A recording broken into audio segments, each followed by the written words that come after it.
ভারতবর্ষে অষ্টাদশতম লোকসভা নির্বাচন 2024 চৌঠা জুন গণনার মধ্য দিয়ে কিন্তু সমাপ্তি ঘটল।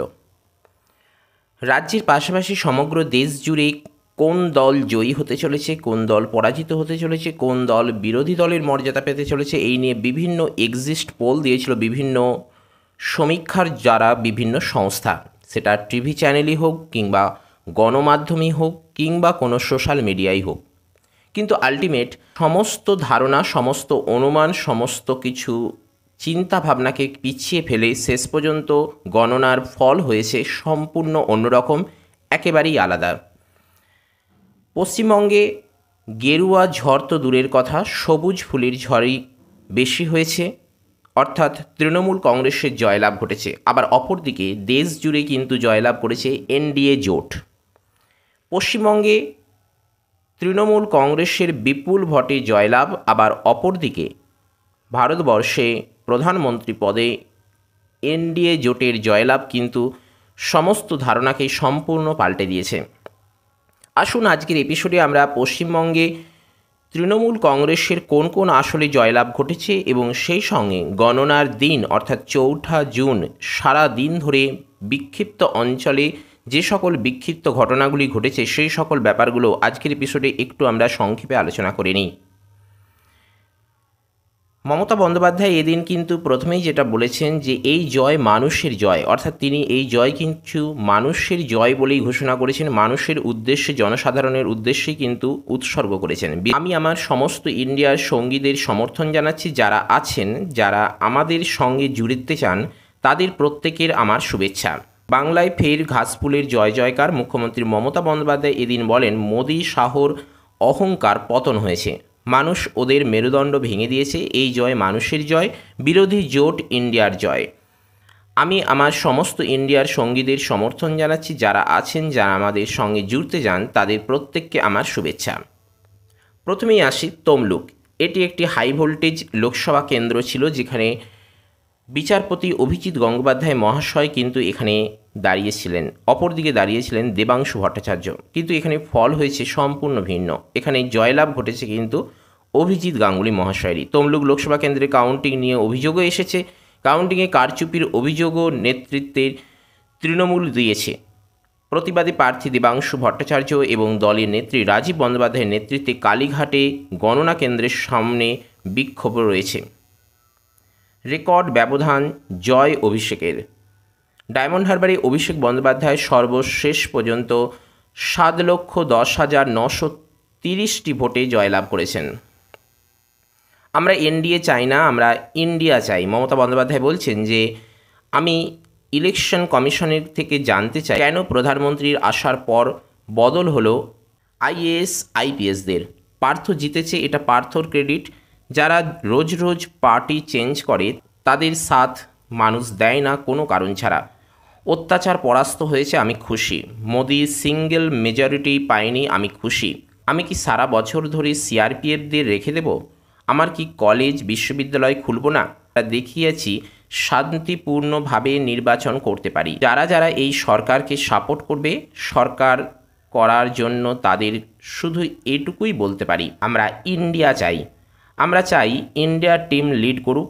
মোদিজি আপনার ম্যাজিক চলে গিয়েছে, আপনার বিশ্বাসযোগ্যতা চলে গিয়েছে, তাই আপনি পদত্যাগ করুন। আরএসএসকে অনুরোধ করব, বিজেপিতেও কিছু ভালো লোক আছে, সময় মতো পরিবর্তন করুন। নেক্সট আসি, অযোধ্যাতেও কিন্তু বিজেপি পরাজিত হয়েছে। মমতা বলছেন যে অযোধ্যাকে নিয়ে এত কিছু করেছে সেই অযোধ্যাতেও বিজেপি হেরেছে। এত অহংকার কারোর জন্যই ঠিক নয়। 3 মাস ধরে নির্বাচন চলতে পারে না, ডেভেলপমেন্টের কাজ হয় না। আমাদের পার্টির যারা হেরেছে তাদের টাকা দিয়ে হারিয়ে দেওয়া হয়েছে। আমি চাই মোদিজি পদত্যাগ করুন, হোম মিনিস্টার পদত্যাগ করুক। এই জয় ইন্ডিয়ার জয়, দেশের জয়। মোদি যদি ক্ষমতায় না থাকতো তাহলে মোদির আসন এর অর্ধেক হতো। আমি কিছু চাই না, আঞ্চলিক রাজ্যগুলোর টাকা কেন্দ্র দিক। ইডি সিবিআই যে কাজগুলো ওরা করে এই কাজগুলো অবিলম্বে বন্ধ করুক। যদি বন্ধ না করে তাহলে এমন মুভমেন্ট হবে কেউ আটকাতে পারবে না। আবার দেখুন এই জয়ের মাঝেই একদিকে যেমন গণনা চলছে, রাজ্য জুড়ে তৃণমূল কংগ্রেসের জয় ঘটছে, আবার অপরদিকে বিজেপির পরাজয় ঘটছে, ঠিক এই রকমই একটা মুহূর্তে কিন্তু শেয়ার মার্কেটেরও কিন্তু পতন ঘটছে। এক্ষেত্রে মমতা বন্দ্যোপাধ্যায় বলছেন, আমি শেয়ার মার্কেট বুঝি না, কাল শেয়ার মার্কেটে কি হয়েছে। আমাদের রাজ্যের সব নেতাকে হুমকি দিয়েছে, সব বিধায়ক, সব কাউন্সিলরকে হুমকি দিয়েছে, 2-3 জনকে তো টাকা পাঠিয়েছে। যে অযোধ্যাকে নিয়ে এত কিছু করেছে, সেই অযোধ্যাতেও বিজেপি পরাজিত হয়েছে। এত অহংকার করার জন্য এটাই ঘটেছে, বা এত অহংকার করা কিন্তু ঠিক নয়। আবার অপরদিকে বিহারের ফল নিয়েও কিন্তু মমতা বলছেন যে বিহারের ফল আসল নয়। বিহারের ফল এক্ষেত্রে আমি মানি না। আমি তেজস্বী, উদ্ভব, অখিলেশ, শারদ পাওয়ারকে ধন্যবাদ জানাচ্ছি, রাহুলকে SMS দিয়েছি, ওরা যদিও আমার সঙ্গে এখনও যোগাযোগ করেনি। আমি খুশি মোদি একা ক্ষমতায় আসেননি, ওনার পদত্যাগ করা উচিত। অখিলেশ আমাকে বলেছে সার্টিফিকেট দিচ্ছে না। বিহারের ফল আসল নয়। আমি তেজস্বী, উদ্ভব, অখিলেশ এবং শরদ পাওয়ারকে ধন্যবাদ জানাচ্ছি। রাহুলকে তিনি SMS-ও কিন্তু দিয়েছেন।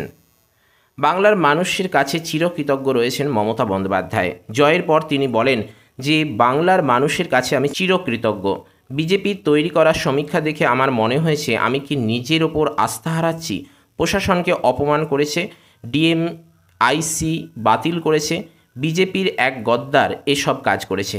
আমি খুশি বাংলার মানুষের রায়ে। সন্দেশখালিতেও জিতেছি। সো কল্ড হোম মিনিস্টার উত্তরবঙ্গে ওদের মেরুদণ্ড ভেঙে দিয়েছে। রাজনৈতিক বদল নেব তমলুক ও কাঁথি নিয়ে। সেসব পর্যবেক্ষককে কাজে লাগিয়ে কি করা হয়েছে। আমি খুশি মোদি একা ক্ষমতায় আসেনি, ওনার পদত্যাগ করা উচিত। অর্থাৎ তিনি বারংবারই কিন্তু ওনার পদত্যাগের দাবি জানাচ্ছেন, অর্থাৎ প্রধানমন্ত্রীর পদত্যাগের দাবি জানাচ্ছেন। জোর করে হারানো হয়েছে। অবজারভাররা যদি রাজনীতি করেন, দরকার হলে আবার রিকাউন্টিং হবে। তমলুকে যা করেছে, ভিভিপ্যাডে রিকাউন্টিং হলে এটাও প্রমাণিত হয়ে যাবে। কাঁথিতে জিতে যাওয়ার পরও অবজারভাররা কিন্তু পলিটিক্স করেছে। সবথেকে অত্যাচার বাংলার উপর হয়েছে। CBI, ED, বিজেপি, হোম মিনিস্ট্রির অত্যাচার। ওদিকে অভিষেকের রেকর্ড জয়ের জন্য বাংলার মানুষকে তিনি ধন্যবাদ জানিয়েছেন। তিনি বলছেন, অভিষেক হাইয়েস্ট ভোটে জিতেছে, রেকর্ডের জন্য বাংলার মানুষকে ধন্যবাদ জানাই। রিগিং করে কিছু হয় না, দিল্লির এর থেকে শিক্ষা নেওয়া উচিত। এটা অমিত শাহের গুজরাট নয়। কাঁথিতে জেতার পর বিজেপি পর্যবেক্ষক আটকে রেখে দিয়েছে জয়ের সার্টিফিকেট। যাদবপুরে কিন্তু জয়ী হয়েছেন সায়নী ঘোষ, যিনি একজন অভিনেত্রী থেকে দলীয় কর্মীতে উন্নীত হয়েছেন। যাদবপুরে সায়নী ঘোষ 6,71,419টি ভোটে জয়লাভ করেছেন। বিরোধী বিজেপি প্রার্থী অনির্বাণ গঙ্গোপাধ্যায়কে পরাজিত করেছেন, যিনি ভোট পেয়েছেন 4,28,790। অপরদিকে CPM-এর সৃজন ভট্টাচার্য ভোট পেয়েছেন 2,35,432টি। জয়ের পর প্রথম প্রতিক্রিয়া রচনা বন্দ্যোপাধ্যায় জানাচ্ছেন, হুগলি কেন্দ্রের তৃণমূল প্রার্থী রচনা বন্দ্যোপাধ্যায়, মানুষের জন্য কাজ করব, জেতা হারা নিয়ে আমি ভাবিত ছিলাম না। সবার উপরে মানুষ সত্য। দিদি নাম্বার 1 একমাত্র মমতা বন্দ্যোপাধ্যায়, আমি হুগলি নাম্বার 1। কলকাতা উত্তরেও জয় লাভ করেছেন সুদীপ বন্দ্যোপাধ্যায়। তৃণমূল কংগ্রেস এক্ষেত্রে এগিয়েছিল 35,304 ভোটে। সুদীপ বন্দ্যোপাধ্যায় 2,11,345, অপরদিকে তাপস রায় 1,76,041, প্রদীপ ভট্টাচার্য 60,818। কৃষ্ণনগরে জয়লাভ করেছেন মহুয়া মৈত্র। দার্জিলিংয়ে জয়ী বিজেপি প্রার্থী রাজু বিস্তা। বাংলায় ফের ঘাসফুলের জয়লাভ ঘটেছে, যেখানে বাংলায় কৃষ্ণনগরে অর্থাৎ জয়নগরে জয়ী তৃণমূল প্রার্থী প্রতিমা মণ্ডল। জঙ্গিপুরে জয়ী হয়েছেন তৃণমূল প্রার্থী খলিলুর রহমান এবং হাওড়াতেও জয়লাভ করেছেন প্রসূন বন্দ্যোপাধ্যায়। 7 লক্ষেরও বেশি ভোটে কিন্তু জয়লাভ করেছেন অভিষেক বন্দ্যোপাধ্যায়, সব থেকে হাইয়েস্ট স্কোর পশ্চিমবঙ্গের মধ্যে। ওদিকে বহরমপুরে হার হয়েছে অধীর চৌধুরীর। বহরমপুরে জয় জয়কার ইউসুফ পাঠানের, হার স্বীকার করে নিয়েছেন অধীর চৌধুরী। জয়ী হয়েছেন অপরদিকে মহুয়া মৈত্র। কৃষ্ণনগরে তিনি জয়লাভ করেছেন। কলকাতা উত্তর কেন্দ্রে সুদীপ বন্দ্যোপাধ্যায় 21,333 ভোটে এগিয়েছেন। কলকাতা দক্ষিণে তৃণমূল প্রার্থী মালা রায় 1,54,876টি ভোটে জয়লাভ করেছেন। দিলীপ রায় কিন্তু এক্ষেত্রে পরাজিত হয়েছেন। জয় হয়েছে কীর্তি আজাদের। বর্ধমান দুর্গাপুর লোকসভা কেন্দ্রে এগিয়ে তৃণমূল প্রার্থী কীর্তি আজাদ, পরাজিত হলেন দিলীপ ঘোষ। এই প্রথম তিনি কিন্তু পরাজিত হলেন, এর আগের বারে দুবারই কিন্তু তিনি জয়লাভ করেছিলেন। এগিয়ে কল্যাণ এবং মিতালি এবং সেই সঙ্গে রচনা। ডায়মন্ড হারবারে তৃণমূল প্রার্থী অভিষেক বন্দ্যোপাধ্যায় 6,58,207টি ভোটে গিয়েছিলেন।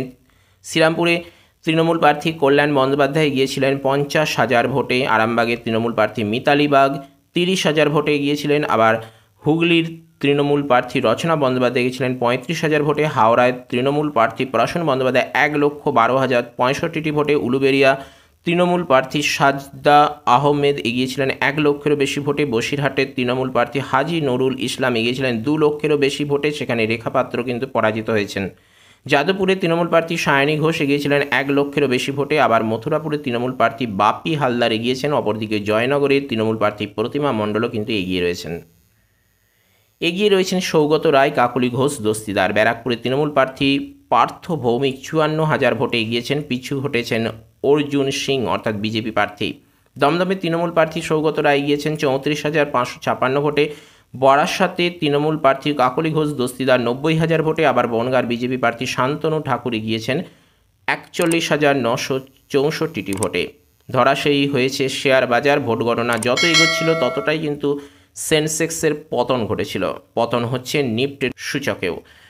মাথায় হাত বিনিয়োগকারীদের। মঙ্গলবার সেন্সেক্সের পতন হয়েছে 5,000 পয়েন্ট। সিপিএমের এজেন্টকে কাউন্টিং হলে চর থাপ্পড় মেরে বার করে দেওয়ার অভিযোগ উঠেছে এবং সেক্ষেত্রে সিপিএমের প্রার্থী ছিলেন দীপশিতা ধর। অভিযোগ তৃণমূলের বিরুদ্ধে। দুপুর 1:40 নাগাদ কাউন্টিং হল থেকে বেরিয়ে আসেন ডোমজুড়ের সিপিএম কাউন্টিং এজেন্ট জয়ন্ত রং। তার অভিযোগ, কাউন্টিং চলাকালীন যখন তৃণমূল ব্যাপক ভোটে লিড নিচ্ছে ঠিক সেই সময় থাপ্পড় মেরে কাউন্টিং থেকে তাকে বের করে দেওয়া হয় এবং তাকে মারধরও করা হয় বলে অভিযোগ। বিজেপির এক এজেন্টকে এই দিন আটকও করা হয়েছে। কোচবিহারের লোকসভা আসনের গণনা কেন্দ্র থেকে বিজেপির এক এজেন্টকে আটক করেছে পুলিশ। গণনা কেন্দ্র থেকে দাপুটে ওই বিজেপি নেতা তথা এজেন্ট ব্রজগোবিন্দ রায়কে আটক করেছিল এই দিন পুলিশ এবং তাকে কিন্তু থানায়ও নিয়ে যাওয়া হয়েছে। তবে জনৈক ওই বিজেপির এজেন্টকে কেন আটক করা হলো সে বিষয়ে কোনো স্পষ্ট উক্তি পাওয়া যায়নি। তবে সূত্র মারফত জানা গিয়েছে গণনা চলাকালীন কোনো কিছু বিষয় নিয়ে তিনি অবজেকশন জানিয়েছিলেন, যে কারণে বচসা সৃষ্টি হয়। তারপরেই তাকে আটক করে নিয়ে যায় পুলিশ।